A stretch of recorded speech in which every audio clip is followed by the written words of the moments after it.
लखीसराय में शिक्षा विभाग में घोटाला को लेकर जिलाधिकारी मिथिलेश मिश्र ने खुलासा कर दिया है। उन्होंने कहा है कि शिक्षा विभाग में घोटाला करने वाले बख्शे नहीं जाएंगे। क्या कहते हैं? 321 योजनाओं के बारे में पता चला था कि ट्रेजरी में उसके भुगतान के लिए संचिका उपस्थापित की गई थी। उन सभी योजनाओं की जांच कराई गई है और करीब 42 टीम्स थी, 84 अधिकारी थे।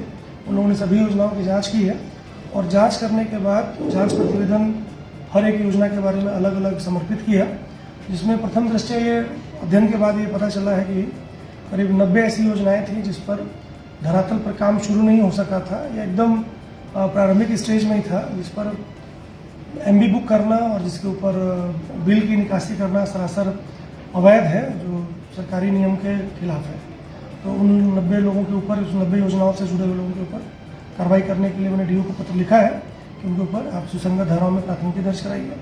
साथ ही साथ करीब 190 योजनाएं इस प्रकार की थी जो काम उसमें हुआ है लेकिन काम संतोषप्रद नहीं है या जितना काम होना चाहिए था उतना काम नहीं हुआ है।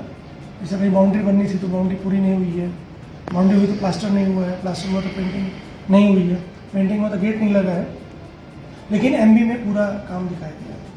ये भी गलत बात है। तो उन सभी लोगों के ऊपर स्पष्टीकरण पूछकर कि भाई ऐसा उन्होंने किस परिस्थिति में किया और संबंधित संवेदक के ऊपर भी कार्रवाई करने के लिए कि उनको क्यों न काली सूची में डाला जाए और उनको आगे भविष्य में किसी भी प्रकार के सरकारी काम करने में डिबार किया जाए। और अगर उसमें कोई कूट रचना का मामला समझ में आता है तो उस संबंधित व्यक्तियों के खिलाफ भी कार्रवाई करने के लिए लिखा गया है। कुछ एक मामले हैं जिसमें योजनाएं पूर्ण हैं, उन योजनाओं को उनका भुगतान करने के लिए भी विभाग को लिखा गया है। तो जो Bihar state educational infrastructure development corporation है उसके माध्यम से जो नई योजनाओं का भुगतान किया जाएगा। करीब 35 प्रधानाध्यापकों ने लिख कर दिया है कि जब जांच टीम गई तो उन्होंने लिख के दिया है कि ये मेरा सिग्नेचर नहीं है, संचिका पर मेरे हस्ताक्षर नहीं है। ये फर्जी है। ये भी एक गंभीर मामला है कि प्रिंसिपल का सिग्नेचर किसने किया था।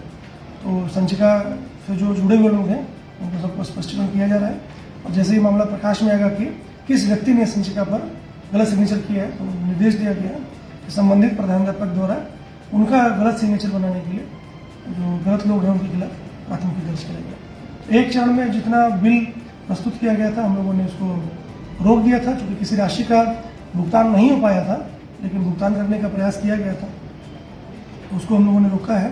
अगले चरण में जो योजनाएं जिन पर भुगतान हो गया था उस पर भी एक डाउट है कि इस प्रकार का कपट पहले तो नहीं किया गया है, तो उन योजनाओं के बारे में भी जांच टीम बनाई गई है।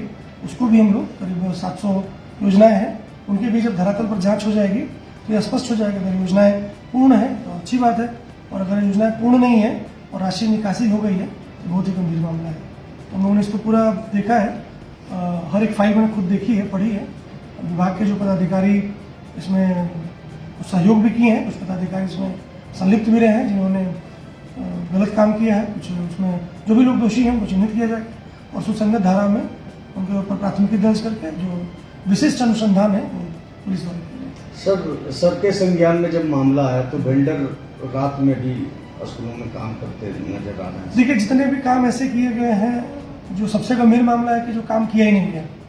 जब मामला जानकारी में आया, टीम गठित हुई, टीम के लिए फॉर्मेट बनाया, चूँकि पूरे लखीसराय जिले की कई पंचायतों का मामला था और कई बार ऐसा था कि एक ही विद्यालय में 2 अलग अलग हेड से काम हुआ है। डर इस बात का था कि ऐसा ना हो कि एक योजना की जांच हो और उस पर 2 प्रकार से पैसे निकाल लिए जाए। तो उन सब चीज़ों को समझने में थोड़ा समय लगा, लेकिन जब एक बार योजना की जांच का फॉर्मेट तय हो गया उसके बाद जांच टीम ने तुरंत पहुँच के जाँच किया है और वो भी स्पष्ट दिख रहा है कि किस योजना पर काम पहले का हुआ है, किस योजना पर काम अभी तत्काल चल रहा है और कुछ योजनाएं हैं जिसमें काम एकदम नहीं हुआ है। तो बहुत ही गंभीर मामला है, लेकिन इसको समय रहते हुए पकड़ा गया है। किसी भी राशि का भुगतान नहीं हुआ, ये अच्छी बात है, लेकिन जिस राशि का भुगतान हो गया उस राशि की भी जांच करना जरूरी है। अधिकारियों की जिम्मेदारी बनती है कि मॉनिटरिंग अच्छी की जाए और हम लोग को सिखाया गया है कि सरकारी धन का इस्तेमाल इसी प्रकार से करना चाहिए जैसे वो अपना व्यक्तिगत धन हो। जैसे हम कोई भी सामान खरीदते हैं उसके भुगतान के पहले चीज़ों को ठोक बजा के देखते हैं कि हाँ सही से सामान हमें मिल गया है, तब हम उसके बाद भुगतान करते हैं। तो मॉनिटरिंग की कमी तो स्पष्टता दिखती है। अब बाकी जांच में और चीज़ें निकल के आएंगी उसको देखा जाए, पुलिस की जांच होगी तो उसमें बात से निकल के आएगी। किसने कैसे काम किया है, किसने कैसे भुगतान किया है। जब काम हुआ ही नहीं, कई संचिकाओं में काम नहीं हुआ है और फोटोग्राफ्स लगाए गए हैं, वो फोटोग्राफ्स किस स्थल के हैं, वो फोटोग्राफ फर्जी है, कहाँ का है, किसने उस संचिका में संधारित किया, उस पर किसने सर्टिफाई किया है। इवन जब लोगों ने झूठा शपथ पत्र भी इसमें लगाया है संवेदक ने कि मैंने काम पूर्ण कर दिया, उसका शपथ पत्र, तो सुसंगत धाराओं में फिर कार्रवाई करनी पड़ेगी कि मैं झूठी। अलग अलग योजनाओं पर अलग अलग प्राथमिकी दर्ज होगी ताकि सभी योजनाओं में विस्तृत जांच हो सके और हर एक योजना के आधार पर जो भी कमी है उसको, जो उसमें दोषी हैं उनको चिन्हित किया जा सके।